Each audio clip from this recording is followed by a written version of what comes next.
What's going on, everybody? Welcome to the Anthony Sain Show. This is, of course, your host, Anthony Sain, joined by my guy, Kenny Stubblefield, producer, co-owner of Bluff City Media, big dog, Mr. McMahon himself.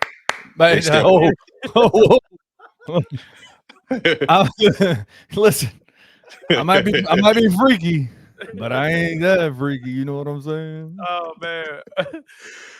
We will not be doing the Inside the Same Brain today, but if we were, Mr. McMahon would be the topic. I'm going to say that for Friday's show because I've been watching the documentary. I'll probably be done by Friday. So is it good? I haven't watched much of it. Oh, yeah, it's very good, man. It's very good. Also joined by my guy, my Pod Box brother. They broke me in. They got a hold of me for the first time. My guy, Parish Sharkey, he was one of the panelists with me at Ina Esco's Pod Box podcast festival. I have a question for you. Can we go ahead and claim that Ina Esco is y'all's is she your Paul now? Is she your Paul? Are y'all her Timothy's? We are her disciples, bro. For real. I mean, I've been on her for years, so I've been there. Yeah, I don't know you're supposed to have a lady pastor or not, but if she was, no, that's against the rules, bro. That is rules, bro. We ain't supposed to say nothing in the church, but yeah, man. Shout out to Ina Esco, good friend of ours. Just a great 2-day festival. I was not able to attend Friday's events, but Saturday was off the chain, man. I was there. Paris was on the panel. Jessica Benson was on the panel. Dominic Lawson, one of the great podcasters, award-winning podcasters in the city of Memphis. Just a guy full of just great energy, man. Dominic Lawson was the host of that panel. They had a politics panel. I can't remember who hosted that one. I know John Best was doing the social panel. Culture. Yeah, social and culture podcast panel. Tammy Sawyer was on the politics joint. It was great, man. It was really good. Check out the next one because she does the Podbox Festival, which is an annual event, but she also does I think she does the quarterly networking event. I can't remember. Yeah, so that's Podbox is quarterly. The one from this past year is technically the podcast festival, but she called it Podbox, so Podbox Festival. But it's like an annual International Podcast Day is September 30th every year. So she's gonna start doing it basically last weekend in September every year. Right. Hold on. Michael Cole, you on the Anthony Sain Show. Break some news for me right now. What's up? You ain't got nothing. Hold on. I'm gonna put you on speaker, bro. Hold on. The guy, the Michael Cole here, calling in live from the Anthony Sain Show. This is huge. You ain't got nothing. I ain't got nothing big for you, man. Nothing that you don't already know. Yeah, man, you already know what's up, man. Hey, you in Nashville, bro? Yeah, you in Nashville. Oh, yeah, I'm in Nashville right now. Any sights and sounds from the training camp that you want to talk about? Any previews for stories you got dropping in the morning? Anything like that, bro? I say, the offense. I think, you've probably seen a couple people talking about it a little bit. I'm excited to see what this new offense is going to look like. Simply because this is the one thing that stood out to me. Everybody's going to be touching the ball more. And in the simplest form, like think back to how the offense looked when Ja was hurt and Tyus Jones was running the show. I feel like it's going to be more like that, but with Ja in the game. Because it's a couple Grizz conspiracy theories about that as well. But we're gonna leave them where they at. I don't think it'll be too different. But this is Happy Ja. This is Happy Ja now. So yeah. Happy Ja. Yeah. I think down the stretch of the game, 2-3 minutes left in the game is call 12. Call 12. All right. I got a question for DeMichael real quick. Y'all can hear. You can hear him pretty good, Ken? Yeah, I can hear him fine. Yeah. Michael, can you hear me? Yep. DeMichael, I got a question for you. Does this new offense, do you think that Ja will be the first, second, or third leading scorer on the team this year with this new offense? That's a good question. First for sure. I think it'll look different though. Like Dez is going to be second leading scorer for sure. Jaren's going to get his touches, but the show's going to run through Ja Morant for sure. Because what this offense is going to do, it's going to allow him to be a scorer in a different way. Like he was talking about, like so many elements of his game that we haven't seen him get to do a lot of. The back cuts. Like I've said that over the last 2 years, Ja is a really good cutter.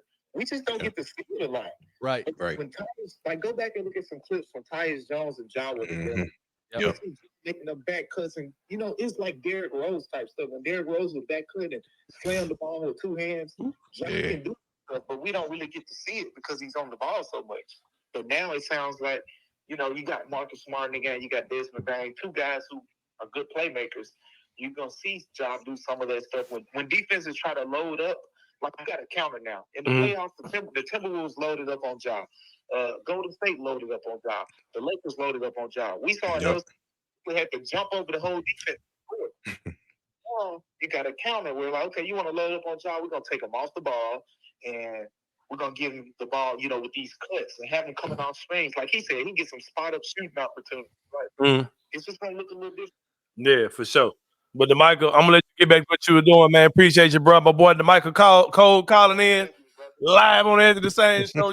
Hey, you only get that here at the Anthony Sain show. You only get that here, man. You don't get, it's about guy, man. Just calling me just to be calling, man. DeMichael Cole reaching out. He knew you were recording, and so he chose to call in, man. I appreciate that, man. And I got a little nugget for you, man. I'm going to tell you about stuff going on up under your nose, man. You in Nashville, I'm going to tell you about what's going on up there, bro. I'm going to call you about an hour, my guy. All right, fam. All right, man. My guy, DeMichael Cole, join in, calling in live. That's what you get. You call my phone while we record, man. You're going to pop up on the show. I don't care who you are. Exclusive. Real exclusives, man. Real exclusive, man. Live from Nashville. Live from Las Vegas, man. But as you guys know, Media Day is behind us. This is Wednesday. The training camp footage is actually coming out. You've seen Zach Edey shooting threes. We saw Jaren Jackson and damn near tore his shit up out there at the first day of practice. First day of practice type shit. Or has he type shit. Right. We'll talk about that and more in the show. We'll talk about that stuff later. But we're going to start off the show talking with my man, Parish. Parish, of course, is the Memphis Grizzlies reporter, beat reporter for Bluff City Media. He was there at Grizz Media Day. I was supposed to be there. As I was walking out the door, I got a pretty important phone call from my job. So I had to attend to that, and Parish did help me out with my two people from Silent Media Group. Zay and Shamaria were there. Xavier Dotson and Shamaria Wiseman were there from the Silent Media Group. Props to Shamaria as well, man, who's going to be covering the Memphis Tiger basketball team as the Memphis Tigers beat reporter from the women's basketball team for Bluff City Media. But Shamaria was there, Zay was there, Parish was there. Parish, what were some of your overall thoughts about Media Day? Not really getting into specifics, but what are some of the things that stood out to you? I guess there will be specifics still, but yeah, what are some things that stood out to you for sure? Josh's mental health. He seemed very he seemed mature. He just seemed like he's past all, and I'm including injuries with that, all the off-court stuff, all the injuries. Sharon Brown asked him a great question. She literally asked him, "How are you?" Like, just how are you? Like, just like, how are you doing mentally? He's like, man, I woke up this morning, family good, I'm good, I'm ready to get the season pushing. He had answered another question. He just mentioned, someone asked him about him having, Karen proving that Dallas wrong. He was like, I don't care about that this year. I'm proving our team right. Like, make sure that our team, like, we know we can be contenders. We know we can win a championship. So we need to prove each other right. So that was a big takeaway. Another one, Derrick Rose's impact, especially on like Desmond Bain. Desmond Bain really spoke about. He said he heard about Derrick Rose retirement, how everybody else heard about it, but then he said he talked to Derrick Rose the next day. Derrick Rose, he confirmed Derrick Rose will still be in Memphis. He's still going to live in Memphis. He'll be around. What do you think that looks like? What do you think that looks like, Parish? I mean, I know they didn't give any kind of like indication on like what that role would be, but do you think he'll have a role on the team, or is he just going to be around? I think he's just going to for this season specifically. I think he's probably just going to be around. I don't know because Desmond Bain said he don't know where his future plans are, but he was like he's going to be around. Just they know they can talk to him, they know they can reach out to him. He probably still come to games and stuff. So and Derrick Rose said last year he planned to stay in Memphis. He moved his family down here, so seemed just like. His kid goes to school. His kid plays ball at Lausanne. Like, I mean, they're involved. They're here, Exactly. And he was just at peace. He was at peace. It was time to retire. Another takeaway, including with Derrick Rose, Zach Kleiman did say they did catch him off guard. He literally just his agent reached out to him last week and said, hey, he wanted to retire. So they would call off. He wasn't mad at it, but he was like, they was caught off guard. It wasn't something that they knew that could potentially happen ahead of time, nothing like that. Other takeaways, Jaren, Dikembe Mutombo, how much, and rest in peace. Man. But how much we forget sometimes that Jaren is an NBA kid. We forget that he grew up around players. Like We don't really think. A lot of times, I think we forget about that. But yeah, go ahead, bro. Right. Speaking to Michael Cole, someone asked him about the Dikembe, right? And he had said I guess Jaren just found out right before he walked in to the press conference that he died. Damn. Right. And somebody asked him about it, and he was like, yeah, I just heard him and Jaren Jackson Sr. were roommates at Georgetown in college. That's wild. That's wild. That's wild. Yeah. So he's like, he grew up around Dikembe and all of that. And he kind of had a short answer because he still was processing it. And then DeMichael asked him another question about his fit with Zach Edey or something. And then Jaren had like paused and was like, hold on, let me go back. And then he kind of went on. He had told her this amazing story, just growing up, how he can talk to Dikembe all the time about anything, and just how integral he was in his life. And they had to cut the interview short because you could tell, like, after day, it was like, all right, he got to go, because you could tell he was about to really like get real emotional and probably busting out to tears. So it was nice just to see like just that real human emotion element coming out of him. Human emotion element coming out of the job with the question, a real human question from Sharon Brown, asking him how he was. So that was really cool to see. Other things. Stay right there, Paris, for a second. You talked about Jaren and Dikembe, right?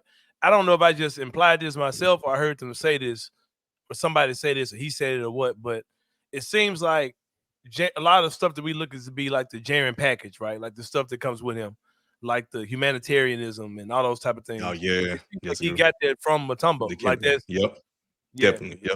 And that's kind of how it is, in not just in the NBA, but just in life. Period. Like a lot of times your kids emulate your dad's your friends. Like you know what I mean? Like because there are people that I know that Gabe thinks are super cool that are my friends, and there are things that Gabe is going to emulate from me, but there are also things he emulates like from my brother or for my friends, or whatever. So but that's an amazing story, bro. That's amazing. The whole thing.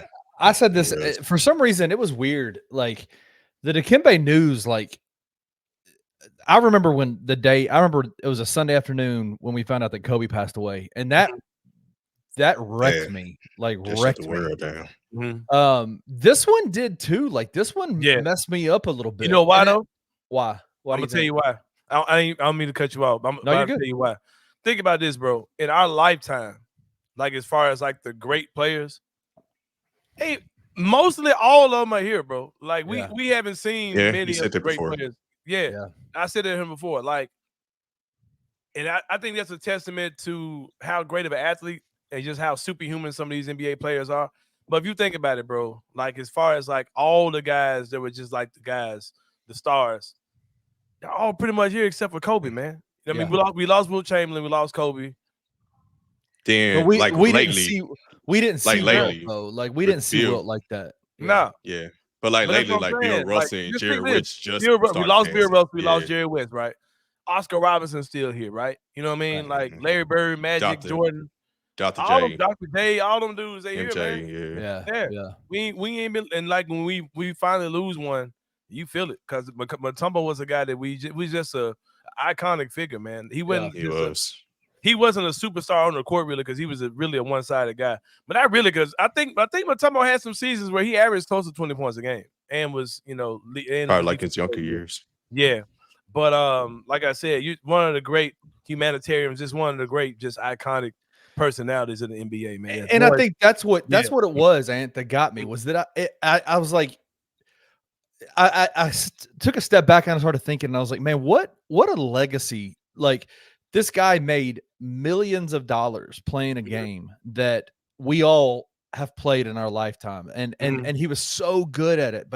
But one of the, like, I said this on another show last night, but when you think of Dikembe Mutombo, you think of two things. You think of the no, and you think of the fact that he introduced opportunities into the continent of Africa in a way, like gave up like a hefty portion of his own, his own riches, the money that he made in his career, to give opportunities to kids that reminded him of himself growing up in Africa. And I just go, like, that's what we're going to know him for as we continue down this path of honoring him and thinking about him, is the legacy that he left, not just on the basketball court, but the humanitarian side of it. And it challenged me to go, man, Kenny, think about that also. Like, I want to, like, how awesome would it be to be known for just being able to take whatever gifts, whatever talents that I have and pass it along to other people, man. Like, it's just a beautiful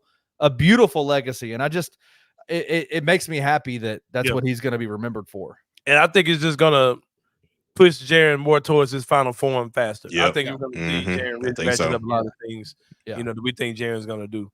But like I said, rest in peace to the Kembe Mutombo. Great interview by Jaren Jackson. Parish, I do echo a lot of your sentiments as far as media day is concerned. And I'll also say this. Last year, the Grizzlies started the back to the grind thing, right? And they were just kind of presenting this strictly business Grizzlies thing, right? And like they cut out all the Memphis hip hop, and they came out just on some, it was just a different type of energy. It was weird. It was different, but it wasn't real, right? It was something they were trying to manufacture. This year feels mature.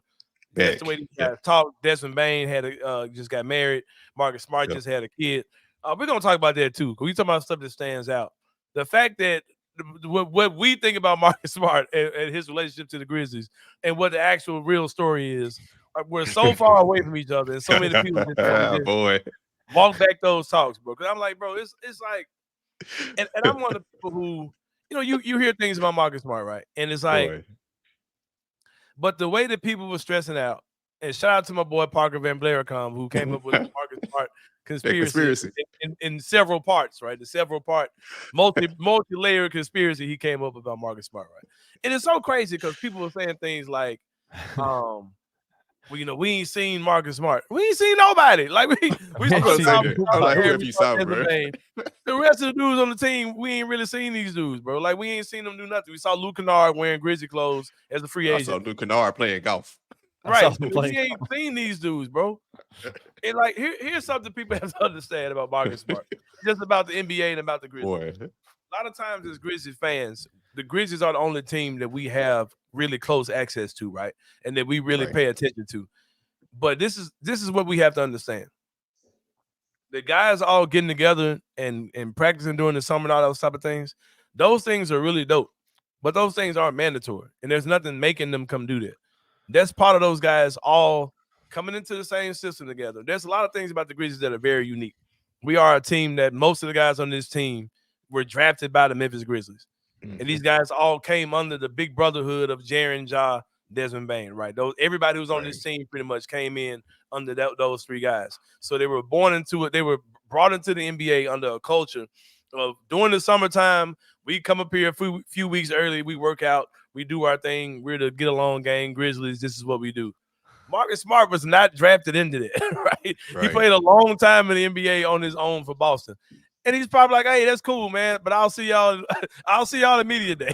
And also to that point, Marcus Smart came up the same way the Grizzlies came up in Boston. He came up with Jason Taylor and Jayden Brown. He's like, man, like, and it's okay to have an outsider, bro. It's okay to have a guy that ain't really a part of what those other guys are a part of, that came from a different culture. And in our time, in this grit and grind, in this Grizz next gen era, there haven't been any of any outside guys. Like you had your Luke Kennards, who's part of that system. Derrick Rose came in from the outside. He's not part of the system. Derrick Rose came in from the outside. But you're talking about a way bigger personality type dude than Marcus Smart, right? And I think to assume he's going to come in and just be like, hey, I'm just going to be one of the guys. He could be, but he don't have to be. And that's fine, bro. Like, it's fine. Right. It's fine that he lives his life wherever he lives in the offseason. And he shows up at the doorstep immediately, like, all right, bros, let's go. And then we find out that he wasn't even doing that. He was working out with Edey.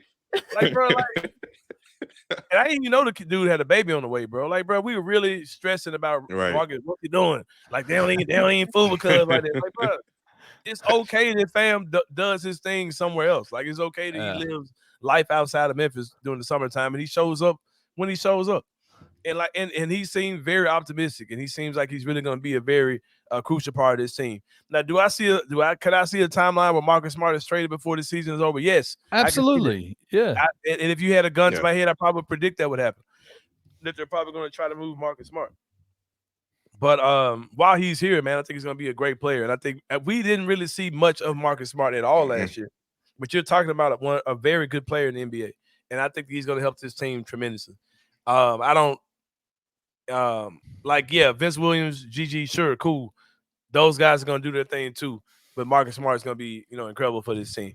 Other observations I liked about the media day, Vince Williams is 100% going to be the guy who's cutting the podcast, telling you funny ass stories about this damn thing. He's the Jeff. The Jeff Teague example you gave was perfect. Because who would have thought Jeff Teague would have been that guy? But he is that dude. He's hilarious. Bro. Vince Williams came in smiling, bro. Bro had to smile on the entire time. Just laugh, I called this about Vince Williams a long time ago. I can't remember what the joke was I said on Twitter, but I said Vince Williams is the dude who would be in class, quiet as a joint, just kind of look at everybody else laughing. He just got a little smile on his face, ain't really laughing. Yep. But he'll be checking everybody under his breath. Yep. Everybody really paying on attention. You know that little dude at school? But Vince Williams is clearly that dude, bro. I never really seen his personality before, and seeing it was good. Seeing it was good for sure. The story, the Jalen Wells, John Conchar story. John Conchar. But I'm gonna tell you something that was said. I'm gonna talk about who stole media day to me too, but I'm gonna take this somewhere else in a minute. But I'm gonna tell you something that kind of threw me back, bro. When Brandon Clark said he's 28 years old, I was like, "Fuck this shit." Because he came in at 20. He came in at 24. I'm about to die. Let me start making funeral plans, bro. If Brandon Clark is 28 years old, bro, I'm like, "Good God, bro." He was old. He came in. I think he was a 4-year player. He came in at age 24. No, he did. He came in. He came in at 22. 22. Oh, he's 22. Oh, wow. It's been that long? Shit. Because 1920 was their first year. So that was 5 years ago. That sure was 5 years ago. Let me double check this. I might be wrong. But whatever age he is, bro, whatever age that man is, I wasn't ready for it. You felt old, huh? No, they feel old. Almost 30. Oh. He's 28, right? You looked it up? He's 28. Bro, it's like I remember Jaren, the scrawny, haircut, gangly kid. Jaren got a grown man body now. Ja, short dreads, fresh off the afro, super scrawny as well. So he was 23 when he came in. Yeah. And those kids are grown. They're 25. And Brandon Clark's about to turn 30. Like, bro, I'm not ready for that. Like, bro, that is crazy, bro. And that's something else, too, that people have to understand when it comes down to the Grizzlies is that the Grizzlies are going to be a good team strictly because they're one of the older teams in the league now. Right. And they were the young, hungry Grizzlies. But, like, everybody around them, there are certain teams that they're still in little boy mode when it comes down to the NBA in years. The team who've been good, but the older teams can punk them out. We're going into the prime to become one of those older teams now. Let me ask you. Can I ask you a question about that? Yeah, go ahead, bro. I've heard people say that because the team that we're thinking of when we think about that are kind of coming up behind where the Grizzlies were a couple of years ago is Oklahoma City, right? Super talented, but super young. Do you think that Orlando and Houston? Do you think that Oklahoma City's run in the playoffs last year with the Grizzlies kind of having that year off because of the injuries kind of brings them closer together in that regard, in that timeline of growth as a franchise? Maybe so. I think we would beat the hell out of Oklahoma City in the playoffs. I think, bro, I don't think people really understand how good the Grizzlies should be this year. Like, the fact that the Grizzlies haven't played meaningful basketball in almost 2 years. Crazy. I don't really think we would think about it. We haven't played a game that really matters since the playoffs a couple of years ago. Back when Rui Hachimura was good. Back when Rui smoked us. Man. Oh, man. Back when Austin Reeves was him. Those days are over. AR-15, baby.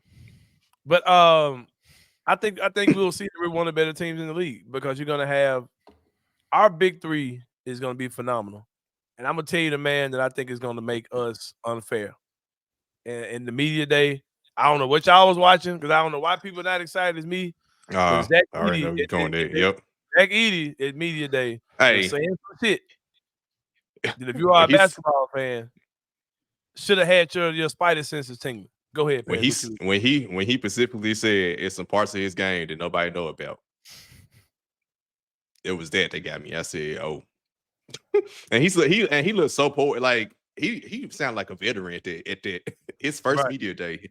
He sounded like a legit veteran. Like I couldn't tell that he was a rookie. I thought he had been in the league 5. It felt like he had been in the league 5 years. I've been on this for a while, and I know I could be very much wrong, but I've never felt this good about what I'm saying about a rookie about what I'm saying about Zach Edey, including Ja Morant, bro.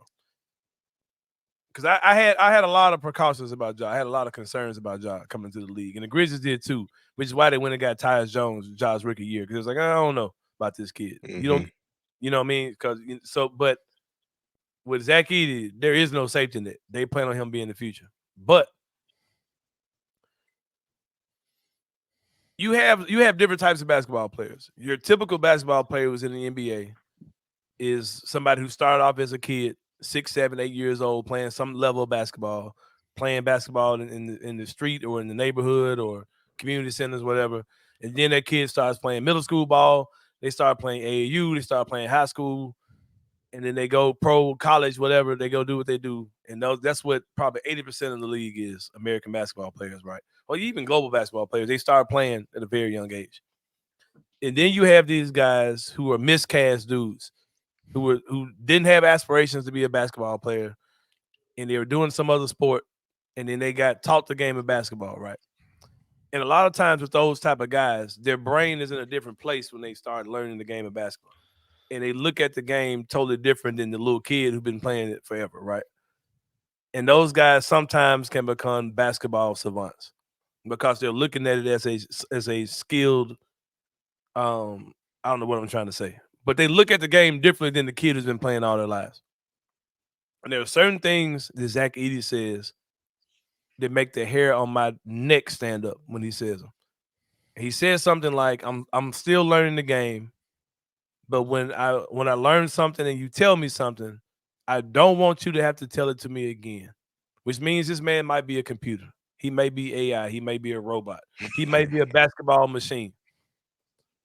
And when when he talks like he's downloading new software of things that he's supposed to add to his package.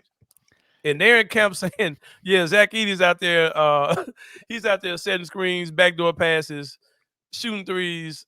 Like, we literally just drafted 7'5" Nikola Jokic. Like, and I'm like, bro, why am I the only person?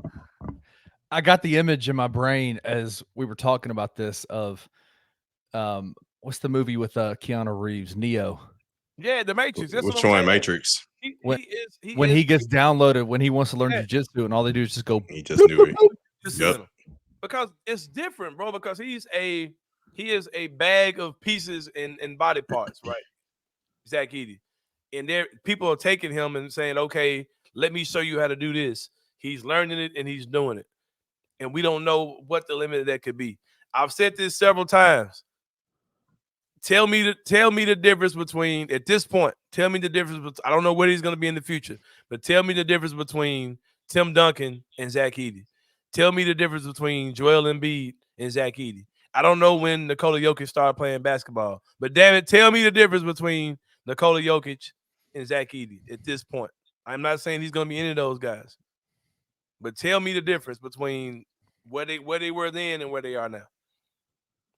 I've never felt this optimistic about a rookie ever for the Grizzlies, outside of when I was OJ Mayo, Rudy Gay happy. Like, but when I had like I got kids and a wife's brain, nobody, including Ja Morant, who I like I said, I knew Ja was gonna be the real deal. But I think Zach Edey can be absolutely scary for this Memphis Grizzlies team. Like, I don't know, bro. I don't think people understand. If all Zach Edey can do is make free throws, I don't think people understand how good of a player that could make. That does it. Because our past centers ain't made free throws. We're not free throw shooters. And Ja was getting them in positions where they could either score or get fouled. And they didn't. And because they couldn't make free throws, a lot of times they would just kick the ball out. Or JV would get the ball and say, yeah, I'm just going to pound you into the basket. It could be scary, bro. Especially with this stuff they're doing in camp. And I saw some videos that my boy Adam Pike was posting of how he thinks this offense is gonna work. I was like, shit, that shit look cold. I don't know what happened, but that shit look cold. I don't know what I'm looking at.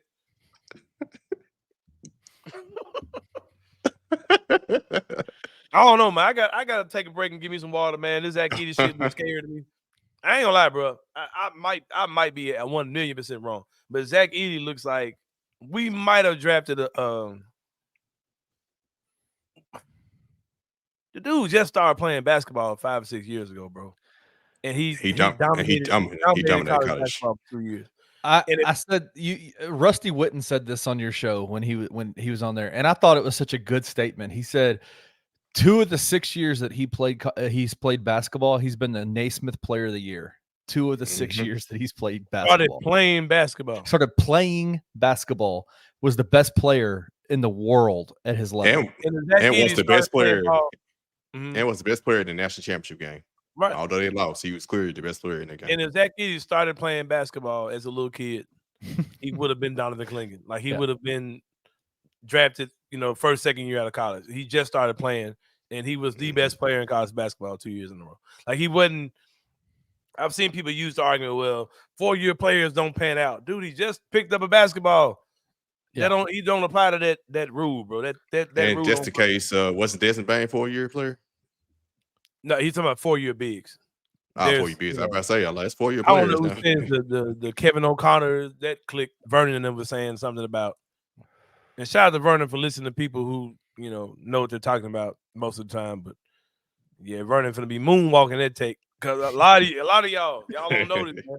I'm telling you, the way I feel about Zach Edey, bro, this shit might be gas. I don't know what it is, but dude, I feel like I'm by myself too. I don't think people are excited about Zach Edey like that, because I'm like, bro, what am I missing about this dude? Because all I see is, like you said, Kenny, is like he seems like a character from the Matrix. Like he's ready to download. I mean, that's all he's been doing is downloading. I mean, we saw him when he was a junior and senior at IMG. Yeah, and he was terrible. Was just not good. It was. I mean, we could like legitimately take 2 years off of his time at IMG and say it was those 4 years at Purdue where it was just he learned basketball on the fly. He learned basketball at the highest level in college basketball and was the best player in the world for 2 of those years. Like that. I mean, like, because he was behind Mark Williams, Armando Bacot, what's the kid? Musa Diabate. He was behind all these dudes at IMG that were phenomenal talents and never got run. And you ask him, I mean, we had Sean McAloon on your show after the draft, and he said straight up, he was like, I guarantee you Zach uses his time at IMG as a chip on his shoulder, as an added. He's petty. Did you see him with Mike Wallace? Did y'all see that shit? Which one? Mike Wallace interviewed him and said, yeah, man, my alma mater, Grambling. Where's Mike from? God damn it. So this is a regular interview. This one, like, no, this was media day. Mike Wallace interviewed him, and he was like, I can't remember when Mike went to school. And he's like, yeah, we played. He said they had the 30 and 10 thing. No, he was like, yeah, he said, you had a good game, man. You didn't have a monster game, but you had a good game. Exactly. Like, I had 30 and 10. I had 30 and 20. Yeah. What? Yeah. Sean McAloon said it. He said it in the interview. He said, he goes, Zach Edey's development has made me rethink the way I coach my kids at IMG. Like, he's like, and I know for a fact he uses my coaching of him at IMG as a chip on his shoulder, as an added piece of inspiration, I think, to prove people wrong. He is wired like an all-timer. He's wired like somebody gonna have his jersey in the rafters. Bro. Hey, listen. Bro, I'm about to say something crazy, bro. He's wired like a finals MVP, bro. Damn. Hey, you know what that tells me? If he's a finals MVP, that means the Grizzlies put one up in the rafters, boy. Like that's all. One. That means I would say we got a dynasty. Bro, you're talking about a 7'5" dude who wants to be a dominant player in the NBA. And they asked this man, who do you compare your game to? Who do you watch and you say who you want to be like? He named the last 2 MVPs in the league, bro. He said Nikola Jokic, he said Joel Embiid. Bro, go to break, bro. Y'all want to play with me, bro, and I'm not going to play with y'all. It's too late. We just drafted 7-foot-tall Nikola Jokic mixed with Yao Ming. 7'5", mixed with some Yao Ming, mixed with some Joel Embiid. Go to break, bro. When we be back, we'll be more of the Enter the Sain show and our Grizzlies Media Day talk up / training camp post pre-season wrap-up show. We'll see y'all in a minute.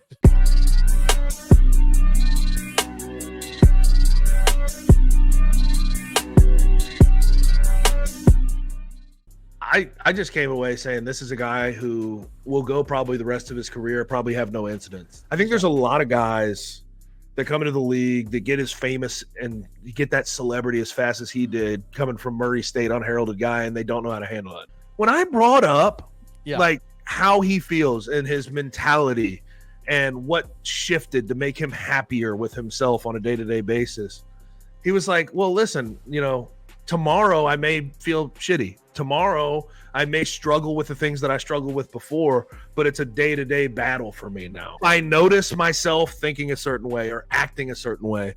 I can check myself in that moment. He did a live super late last night. He was out working out, and he gets on there and he's this type of live. It ain't that type of live. He said it's alive, but it ain't that type of live. I was like, my guy is back. To me, that tells me he's comfortable in his skin, bro, and that is all you can ask for. Tune in to On the Bluff with Christian Fowler and Gabe Kuhn every Tuesday at 12 p.m. on the Bluff City Media YouTube channel.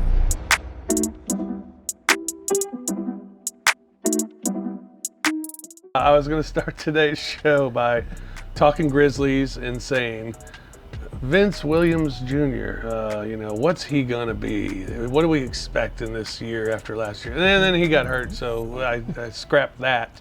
We saw Gigi Jackson yesterday, of course, at Media Day. He's hurt. We know that. We knew that. Right. Okay. That's fine, though. We even talked about it. Hey, at least it happened early, right? Yes. Camp starts today, and Jaren Jackson Jr.'s got hamstring tightness. I'm not freaking out, man. I'm not freaking out. I'm not. It's everything is fine. Everything is fine. Everything is fine. Nothing is screwed up, Brevin. Everything is fine. You know what I said? What? What the hell? That's what I said. Man, what's going on, dude? Tune in to the Night Court Podcast with your hosts, Rob Fisher and Brevin Knight, on the Bluff City Media YouTube channel.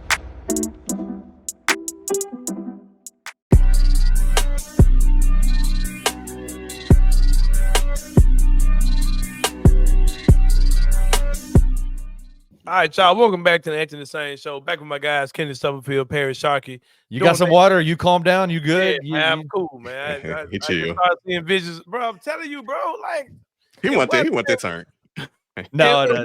Planet, bro, is a 7'5" big man who wants to be dominant and to show you that he can dominate. Come on, bro. At what planet is that dude not going to be good? Like, and we said it during the break. Just kind of bring a conversation we had during the break. I said all I want from him for this first year is just set screens, rebound, and make free throws. Yep. If he can do that, the Grizzlies are poised to make a deep run in the playoffs. Mm-hmm.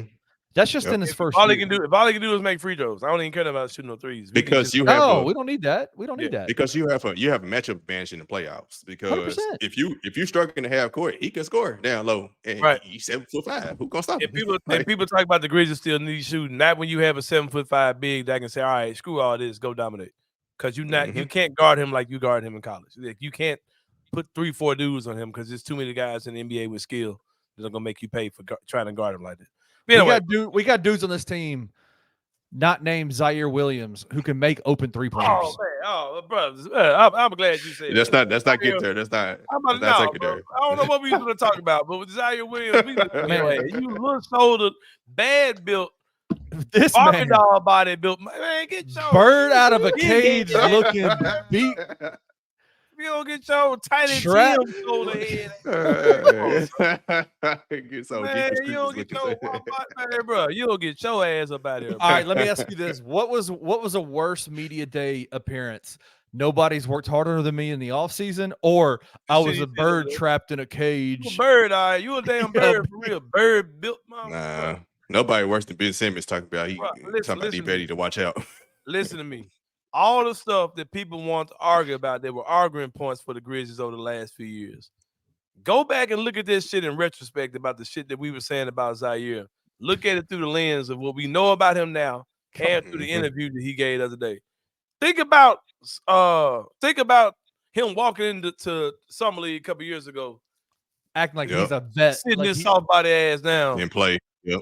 That was last year.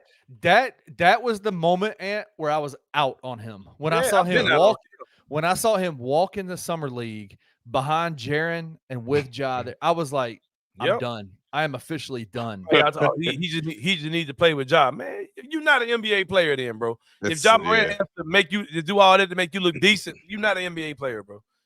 And I've heard so many weird stories about this dude, about like a little hidden ego he's got, and like this hidden prima donna thing he's got going on, and like how he's just, you would think he's a superstar the way that he kind of goes about doing shit, and his crew kind of goes about doing shit. Man, get your weird ass, get your man Gumby body built, man, get your big shoot, man, bro. Check it in, man. Did you see the video? Did you see a video of the first day of him shooting with the Brooklyn Nets today?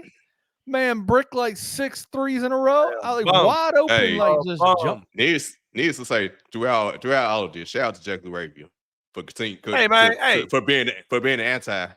Hey, bro, man.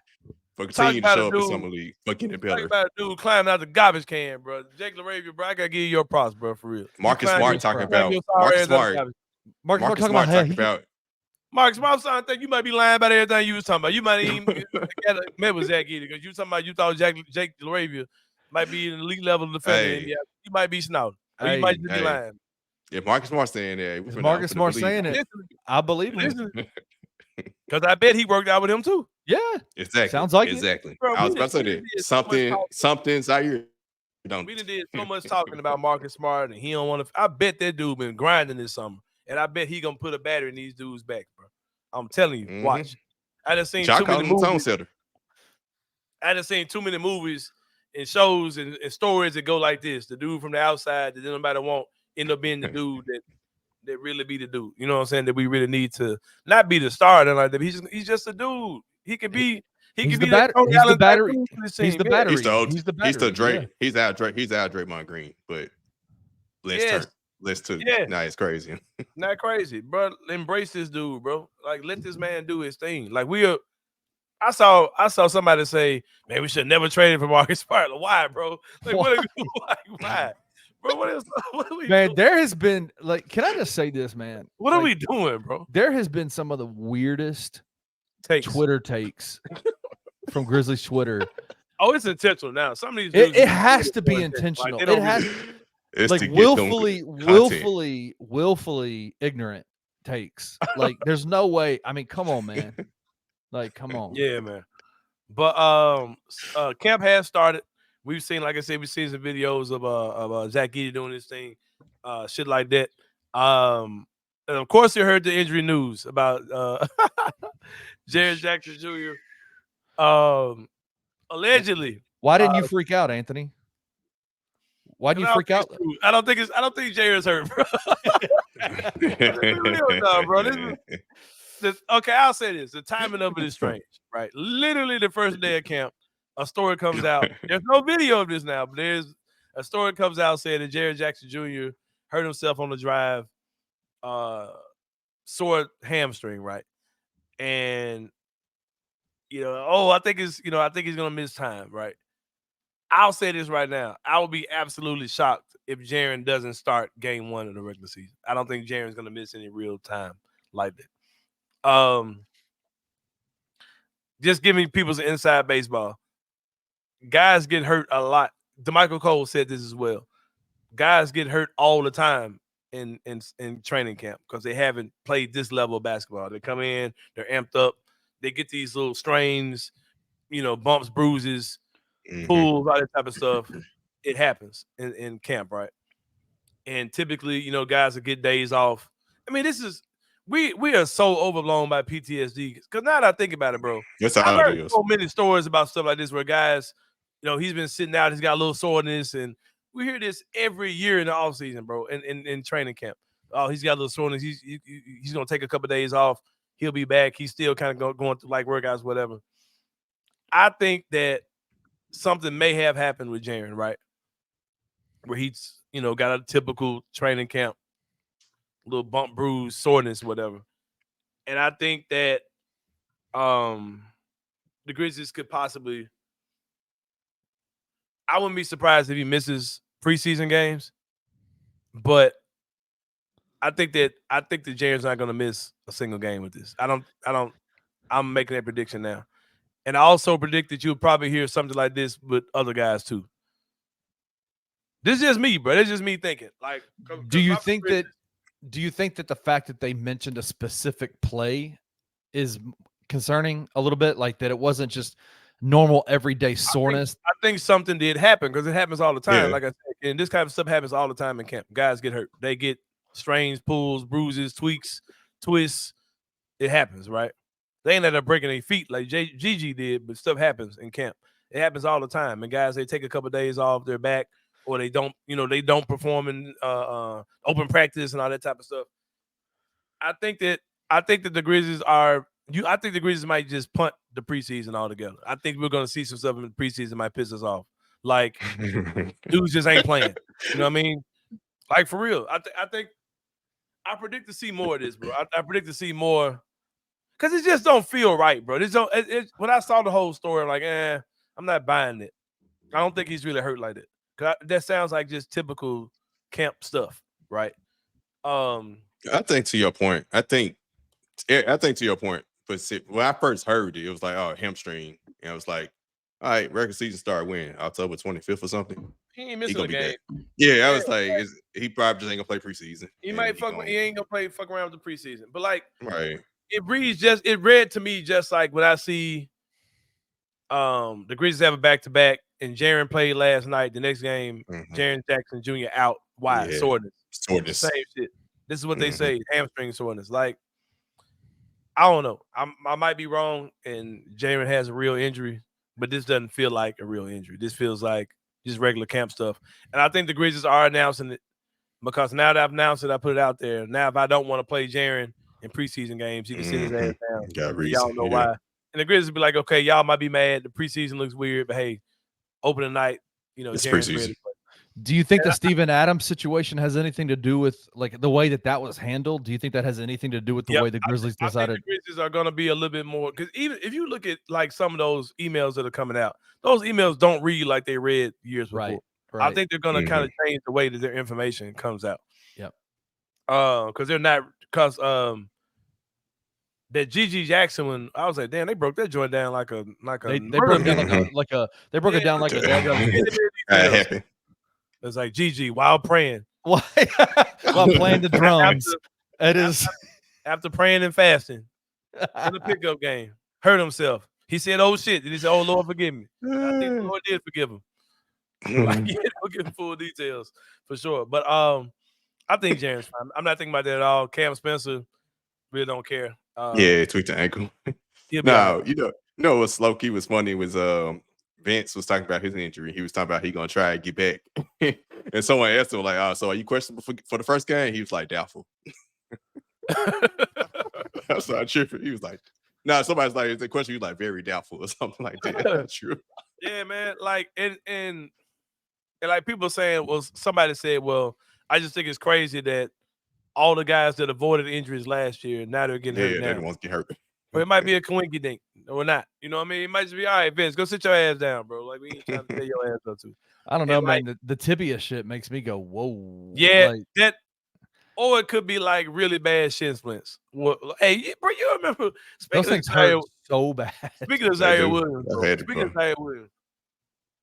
y'all remember like people were like saying Oh, he's got growing pains. That motherfucker's sorry. Shut up. Because he was growing, yeah. I remember all that. ass up, man. That motherfucker's sorry. Hey, but for all jokes aside, bro, I've had fun joking about Jake LaRavia. Don't think I'm not pulling for that dude to do something. He's serious. Do you think he has do you think his role expands this year? Does he have a bigger role this year? Who, starting off, yeah, because of the injury, yeah, because of GG and because of Vince, yeah. Okay, here's this though. Go ahead, bro. I was about to say my takeaway from what I heard. I forgot who said it. I don't know if it's Bain or somebody, but it was somebody said John Conchar was going to be like the primary. He's going to go out the best player, come out the bench. So that kind of confirmed he's going to take. He's going to be playing places of Vince. Yeah, I ain't trying to hear all that. Bro. I hate that. Someone said so it. much. I can't remember who said it. John said that. John said that. I said this on Twitter. John stuff. Yeah, I forgot who said it. Yeah. I said this on Twitter. I'm going to throw it out. All right, we're talking about positionless basketball, right?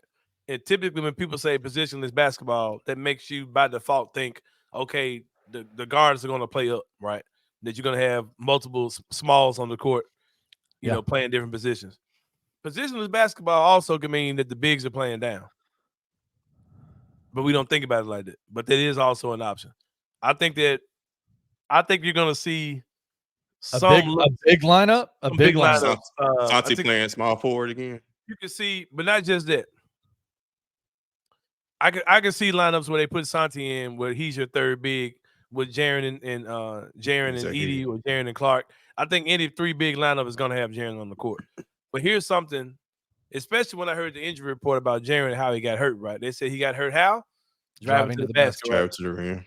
Yeah. Could I put 3 bigs on the court and not play Jaren at point guard, but could I have him be the point of attack in the half court set? You saw that a lot last year. You saw that last year. Point of attack. Yeah. I absolutely think that that's going to be a part of his, whether it's a mid-range point of attack, whether it's a, high post point of attack, top of the key point of attack. Absolutely. Could I say, Jaren, go play the Ja Morant role in the offense on the ball with Desmond Bain, Luke Kennard on the court, Zach Edey, or Brandon Clark and or they whatever. Experimented that last year too. Or go jumbo with Clark and Edey and Jaren, dribbling the ball at the top with 2 shooters on the wing. Could it work? It can make teams like, oh shit, bro, I got to put 3 bigs on the court because I got to put somebody. And what team has 3 bigs that can match? I got to put somebody that's. I got to put like my best perimeter. I got to put some. You got to put Gobert on Jaren. Who are you going to put out? Who are you going to put on Jaren at the wing, at the top of the key? Like who are you going to put? And then they got Julius Randle now. Right, and then when this monster comes up there and set a screen, what you gonna do with him, bro? I'm telling you, bro, the Grizzlies might have some weird shit, bro. I think we're gonna see some. I think they're weird. We're gonna see some extremely weird lineups out of the Grizzlies this year. I really do. Gonna be working. They gonna experiment. But yeah, I hope you guys out there who are tuning in, hope you guys enjoy Media Day. I definitely did. I was supposed to be in the building, but real life happened, so I couldn't go to that. Trying to think is anything else. I had it down for you. I couldn't get a credential. I couldn't get a credential, so that. Yeah, man. Kenny went to this year, man. The master producer himself, man. The video extraordinary, man. They won't let me in with my camera, bro. Right. I'm gonna tell y'all was I'll say this. It did feel like it was less media members overall total there than last year. That's not on accident, I don't think. I don't think that's on accident. Hey, I'm gonna say this, man. And we're gonna wrap this joint up. I've been talking about Zach Edey, all that type of stuff. Hey, they disrespecting my boy 12, man. Shout out to my boy. I can't think of his name on Twitter, man. Disrespect my boy 12. I'm gonna tell you. Who said something about him just saying? No, I'm just joking when I said it. But I was about to say, I'm gonna tell you what I'm noticing. Nike is behind this man, right? They did the Shot Midnight Live, Ja Goes Live release, right? Mm-hmm. I'm gonna drop a whole different type of vibe on y'all. They dropped the midnight release with Ja, and he kind of dropped a little joke saying, I'm going live, but it's different. It ain't that type of live. Right. Your boy D-Tap was in that video. Yeah, he was. Right? Yeah, he was all over that. He was all over that video. Hey, bro. Not only have I seen Happy Ja, seen Happy D-Tap, bro. D-Tap does not look the same. He's been all over Twitter. He's been all over Twitter, retweeting people, Right. all this kind of stuff. All I will over. tell y'all something. Inside baseball, I've talked to people in this Memphis, ask around. D-Tab is not the same dude he was even a year ago. I've heard people say he's made a total change. He's a total different dude. I've been trying to get that man on his show for 6 months. Can't make it happen. But I've heard people telling me that he's a totally changed man. They say he's one of the best trainers in the city. He's training kids. He's one of the coaches on Jaws AAU team. I think that's been the key for him. Hey, them boys growing up, man. I think that AAU squad has been a game changer for the entire 12 camp. 100%. I heard that he's training kids in the city. I heard somebody tell me, I ain't gonna name no names, but a very respected coach in the city of Memphis told me that D-Tab is the best trainer in the city. Like there's nobody better. And I said not. He said not like, well, D-Tab is good, but he be on some bullshit. No, I mean like total package on and in training and outside of training. He's the best. Wow. They said that he gets up, sending out motivational texts to the kids. Say he's becoming a man of faith. And bro, I don't think this is a coincidence that we're seeing this this happy Ja situation. Because if you think about this Ja thing, man, we're gonna wrap this up. But if you think about this whole Ja thing, right? It's not just, oh, I'm staying out of trouble. Ja said I'm happy. Yeah. And but the last time we talked to Ja, he said, I go through things and I've been dealing. See, we joked out so much shit. We called bullshit on so much stuff Ja was saying. But if you really think about what he's saying, and this is inside the same brain, I guess is what this is too.